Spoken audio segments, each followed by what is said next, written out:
Buenas tardes. Para nadie es un secreto la dura realidad que se está viviendo en Colombia y en el mundo en general a causa de esta pandemia del COVID-19, la cual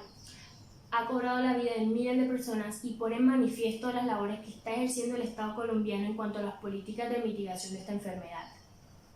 Como respuesta a este virus, el presidente Iván Duque decretó el 22 de marzo un estado de emergencia sanitaria y el 6 de mayo un estado de emergencia económica, en las que toma medidas aparentemente preventivas, pero que repercuten de cierta manera a los grupos más vulnerados en la sociedad colombiana, ya que si bien, aun si el COVID-19 no discrimina a nadie, las zonas con mayor exposición al virus se encuentran en estas zonas vulneradas por el Estado, con condiciones de vida muy mínimas donde no hay acceso al agua y a un saneamiento básico. Personas sumergidas a un discurso de degradación y exclusión en cuanto a sexo, etnia y raza. Personas mayormente dependientes a trabajos informales, en los que la interacción con otras personas constituye el factor decisivo de supervivencia y en donde elegir el mal menor se traduce a si cumplir lo establecido en el decreto o salir arriesgando a contagiarse para no morir de hambre. Según datos del DANE, el 14% de la población no cuenta con un sistema de acueducto y el 24% no tiene un sistema de alcantarillado.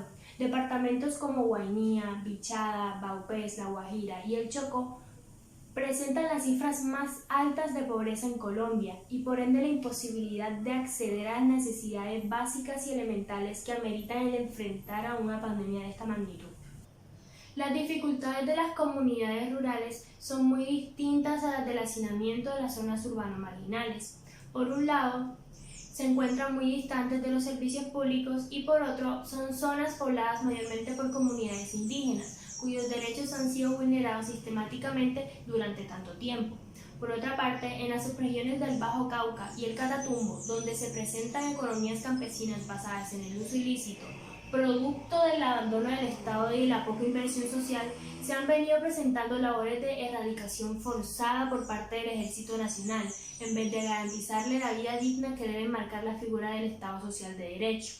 Además, se ha presentado un aumento en la violencia de género durante el confinamiento. Según los datos del Observatorio Colombiano de las Mujeres, durante la cuarentena obligatoria se ha incrementado a un 90% las llamadas destinadas a orientar y asesorar a mujeres víctimas de la violencia producto de un discurso del patriarcado.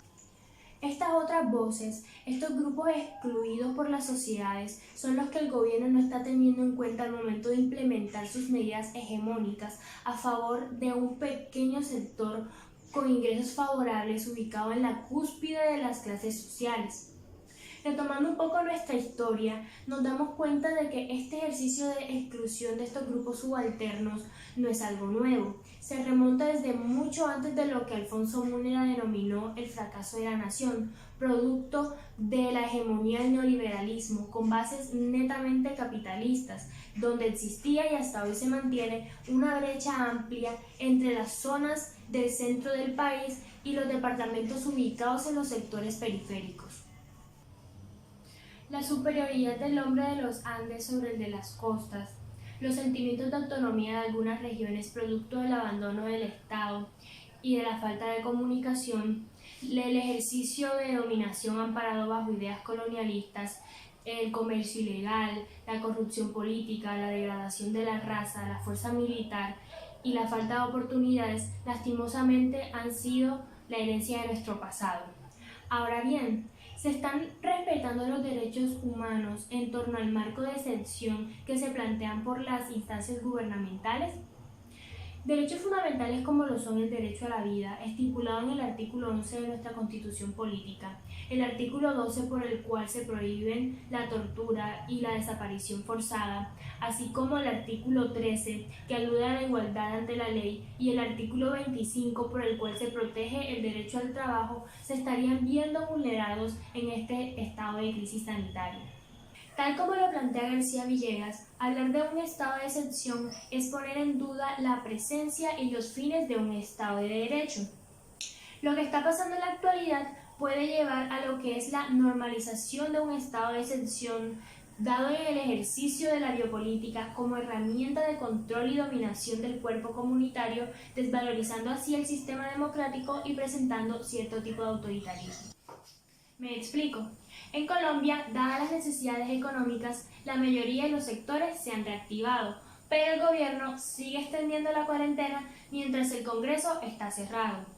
Estas políticas ejecutivas, rápidas y sencillas que ofrece el estado de excepción pueden ser mayormente aceptadas por la población dado el pánico social que este virus está generando. Sin embargo, el gobierno está cayendo en un hiperpresidencialismo al introducir cambios que en tiempos normales serían mucho más difíciles de incluir.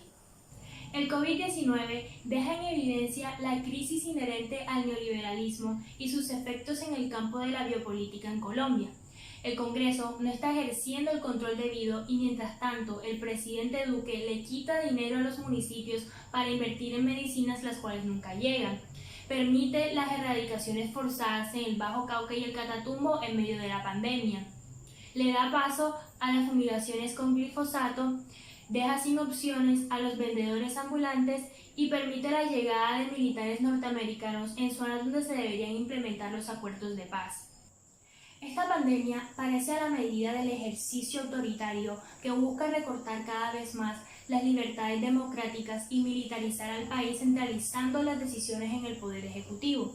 No se están tomando en cuenta todas las condiciones de vida y el Estado nuevamente está ignorando la opinión pública,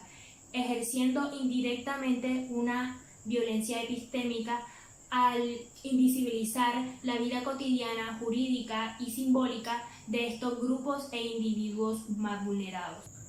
Y en definitiva, el fondo de la exclusión social que sufren estos grupos más marginados se debe a una mala administración institucional producto de la hegemonía del neoliberalismo, el cual moldea en los estados de excepción los parámetros establecidos en cuanto al COVID-19 y en los derechos fundamentales, como afirma Boaventura, universalizados desde una posición occidental que carecen de una visión multicultural, el cual deja como consecuencia un discurso jurídico separado de su eficacia instrumental. Tal ineficacia es la que ha generado la falta de acatamiento por parte de la población, puesto que la ley no está siendo justa para todas las personas, y como consecuencia del abandono del Estado a dichas regiones, se presenta lo que denomina García Villegas como el uso simbólico del derecho debido a prácticas como el clientelismo y la corrupción. Eso fue todo, muchas gracias.